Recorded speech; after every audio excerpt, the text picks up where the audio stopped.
আজকের ভিডিওটা একটা আলাদা টাইপের, কারণ যে সবাই দুয়ারে সরকারে গিয়ে মাধ্যমিক পাস যারা করেছি আমাদের জন্য একটা ফর্ম ফিল আপ হয়েছে, যেটা নাকি মাসে 1500 টাকা করে দিবে। কিন্তু এখানে আমি এসে দেখছি যে একটা হোয়াটসঅ্যাপে SMS করেছে।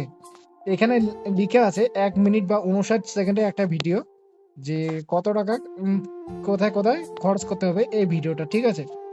তারপর এখানে লেখা আছে, প্রিয় যুবসাথী, আমাদের অঙ্গীকার অনুযায়ী বাংলা যুবসাথী প্রকল্পে অন্তর্ভুক্ত হওয়া আপনাকে স্বাগত।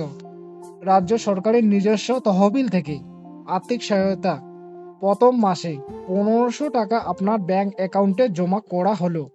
দেখো, এখানে বলেছে যে রাজ্য সরকারের নিজস্ব তহবিল থেকে, মানে এটা নাকি রাজ্য সরকার দিচ্ছে। তো ঠিক আছে, 1500 টাকা। এবার এখানে লেখা আছে, আপনি ভালো থাকুন, সুস্থ থাকুন, শুভেচ্ছা সহ মমতা ব্যানার্জি, মুখ্যমন্ত্রী, পশ্চিমবঙ্গ সরকার। আপনি কি 1500 টাকা পেয়েছেন? আমি পাইনি। যদি আপনি পেয়ে থাকেন তাহলে কমেন্টে জানিয়ে দেন যে আপনি পেয়েছেন কিনা।